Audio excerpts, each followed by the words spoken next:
Jangankan orang lain, istri sendiri pun akan menghina seorang laki-laki yang sedang terpuruk ekonominya dan sedang tidak punya apa-apa. Karena episode yang paling menakutkan dalam dunia pernikahan seorang laki-laki adalah ketika istrinya hanya akan menghargainya di saat suaminya bisa menafkahi dan mencukupi segala kebutuhannya dengan baik saja.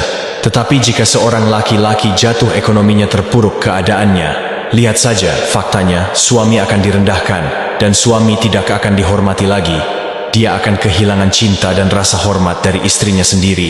Dan yang paling mirisnya, istrinya lebih nyaman dengan temannya di luaran sana dibanding dengan suaminya sendiri.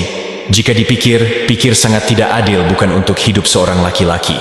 Tapi sayangnya, itu adalah fakta dan kenyataan kasarnya ya.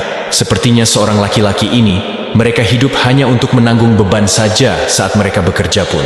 Hasil dari kerja kerasnya tidak pernah dia pakai untuk dirinya sendiri. Dan dia tidak pakai untuk kepentingan pribadinya.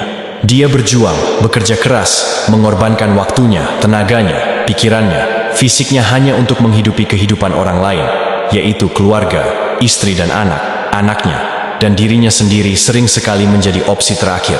Laki-laki, dia sering banget mengorbankan dirinya sendiri, hanya untuk dia bisa melihat istri, keluarga, dan anak-anaknya hidup bahagia. Ada begitu banyak beban dan tanggung jawab yang harus dia pikul sendirian. Lantas apakah ketika dia jatuh, ketika dia terpuruk, dia layak diperlakukan seperti ini? Menurut kamu pantas nggak dia diperlakukan seperti itu hanya gara-gara dia tidak punya apa?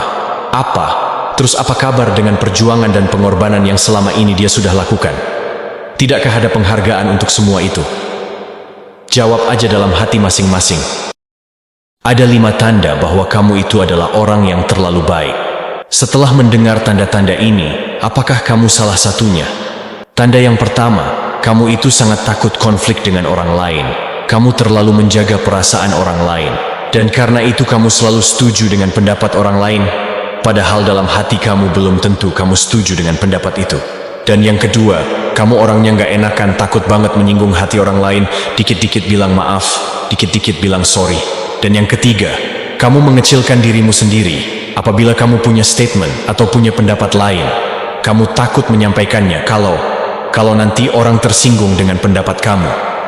Tanda yang keempat, kamu sering diajak dan kamu ikut ke acara yang sama sekali kamu tidak ingin pergi ke sana. Dan tanda yang kelima, kamu terlalu mementingkan perasaan orang lain daripada perasaan kamu sendiri.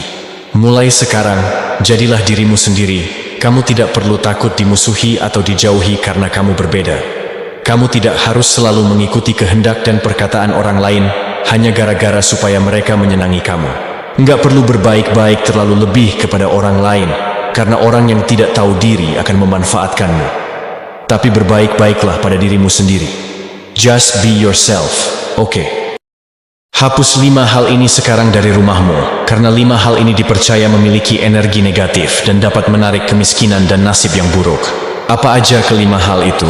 Yang pertama, pakaian yang tidak pernah kamu pakai lagi. Baju lama, ataupun baju yang tidak kamu pakai lagi, tetapi masih saja kamu simpan. Itu bisa dipercaya menyimpan energi masa lalu, menghambat pertumbuhan dan menyimpan energi-energi negatif. Dan yang kedua, barang yang sudah rusak ataupun barang yang sudah retak, misalkan jam dinding mati, cermin yang sudah retak, karena ini dipercaya memancarkan energi kerusakan atau keretakan di dalam hidupmu. Dan yang ketiga, sepatu yang kotor dan usang. Sepatu adalah lambang dari perjalanan hidup. Bersihkan atau ganti supaya hidup berjalan lancar. Dan yang keempat, barang milik orang yang sudah tiada, menyimpan barang dari masa lalu. Itu sama aja kamu menahan dirimu dari masa depan.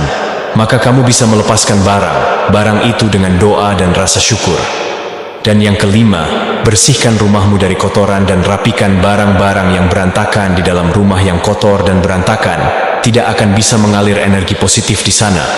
Maka kamu harus meringankan ruangan rumahmu dari barang-barang yang berantakan ataupun barang-barang yang sudah tidak terpakai. Buka jendelamu setiap pagi dan biarkan energi positif itu masuk ke dalam rumahmu. Ingat, rumahmu mencerminkan isi hatimu di dalam. Rumah yang kotor dan berantakan dipastikan tidak akan terdapat jiwa yang sehat di sana. Dan ketika jiwamu tidak sehat, maka rezekimu pun pasti akan seret. Selamat mencoba.